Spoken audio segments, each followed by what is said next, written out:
So this guy, let's call him Frenchie, because he's super French. And Frenchie is about to con people out of $40 million. Now Frenchie, he's kind of a turd. He's been in and out of jail for petty theft, forgery, counterfeiting. But Frenchie's also one charming motherfucker. Like, he can talk anyone into anything. And one day, he decides that instead of petty theft, he's gonna go for a really big score. And now, his girlfriend has a rich father who owns a high-end townhouse in Paris. And so Frenchie, he creates a fake property deed for this building in Paris that he doesn't own, and he tries to sell it for $1.4 million.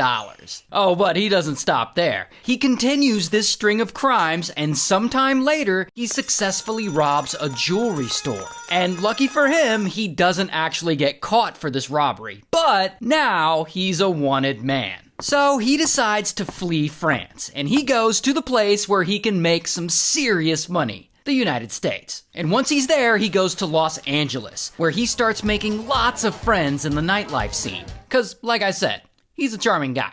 Now, he doesn't tell anyone he meets that he's just a regular turd who's wanting for robbing a jewelry store in Europe. Instead, he always lies to them and says he's related to someone successful and famous. Like, he tells people he's Dino De Laurentiis' nephew. He's a famous movie producer. Or he'll tell them he's Oscar De La Renta's nephew. Oscar De La Renta is a famous fashion designer. And as absurd as that is, this works. And people believe him. And they love Frenchie. They find him so interesting. And soon enough, he finds himself becoming friends with actual famous people like Mickey Rourke and Jean-Claude Van Damme. And he's trying to do a business deal with Michael Jackson's brother, Jermaine Jackson. Now, as cool as that is, Frenchie is a con man at heart, so he has to start really scamming people to pay his bills and keep up this big lifestyle. And he makes a lot of money from this scam. His scam works like this. He takes some unsuspecting sucker out for dinner and champagne at expensive restaurants, and he picks up the tab, which gives that person the impression that Frenchie is already rich and that he would never scam you. Then he'll offer this person an investment opportunity, like, you should invest in the clothing store I'm about to open. Oh! And of course, the people invest because they trust him, because they already think he's the rich nephew of someone famous. And so Frenchie cons a lot of people this way. And by the way, I'm skipping over a lot in this story because he committed so many crimes and ripped off so many people, I couldn't possibly fit it all in one video. Anyway, eventually he gets reported for some of these crimes, and police catch on, and boom, he gets arrested.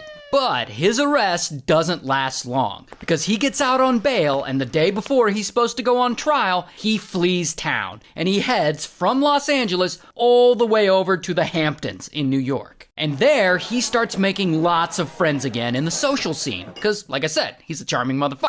And so he invents another backstory to tell these people. He tells them that he's a Rockefeller, one of the richest families in US history. So he makes all these new friends, and now he has access to all the best parties with rich people in the Hamptons. And so he starts conning people all over again. And he takes these people out for these big impressive dinners and these fancy places, and he starts talking about investments, and everybody wants to hear investment tips from a Rockefeller. And so again, this con works like magic. He gets one woman to invest $14,000, another couple to invest $50,000 with him, another woman to invest $25,000, and he cons a real estate agent out of $100,000. And all these poor suckers, they think they're gonna make a ton of money after Frenchie invests for them. But, spoiler alert, he just ends up keeping their money. And of course, he uses it to continue living this insane, lavish lifestyle he lives. And it seems like bro is never gonna get caught.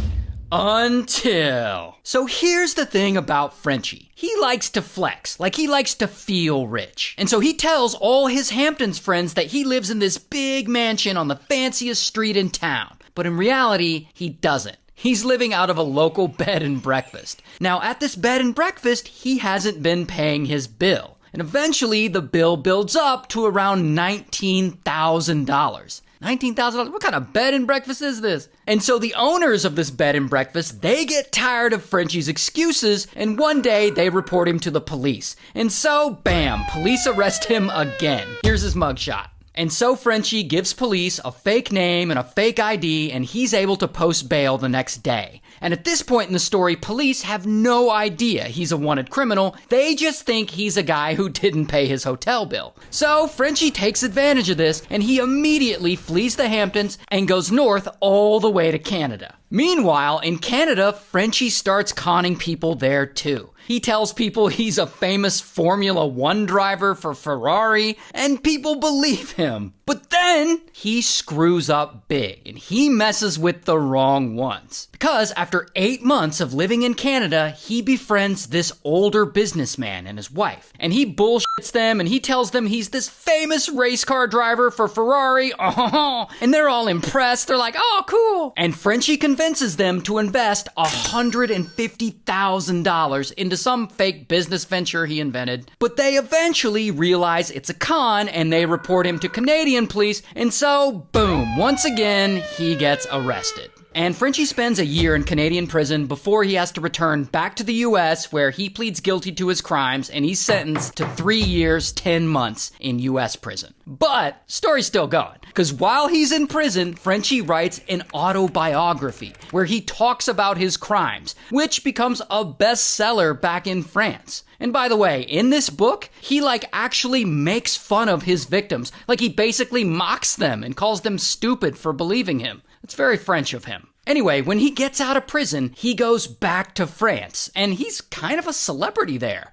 He signs a book deal to write a second book, and he sells his name for use in a clothing line, Rocancourt Jeans. Rocancourt is his last name. And eventually, he befriends this French film director, this woman, Catherine. And Catherine is fascinated by Frenchie's story, and she finds him charming as fuck. And so she wants to give him a second chance at life, and she casts him as the lead in a feature film she's making. A feature film starring Naomi Campbell. And here's a picture of Frenchie and Naomi Campbell on the red carpet. And so Catherine and Frenchie, they start spending lots of time together, and they become friends, and eventually he starts asking her to borrow money. And then he asks her for a little more, and then a little more, and unfortunately for Catherine, pretty quickly, Frenchie ends up conning her out of 700,000 euros, or about 760,000 US dollars. And because he cons her, the movie project is suddenly canceled. But then Catherine ends up writing another film. She ends up making a semi-autobiographical movie about that, about getting conned by Frenchie, and that movie about getting conned by Frenchie apparently does well and gets really good reviews, so good for her. But anyway, Frenchie eventually gets convicted for conning her, and he gets sentenced to 16 months in prison. And it's estimated that in total, over the years, he conned people out of $40 million. Wow. Here's what he looks like in real life.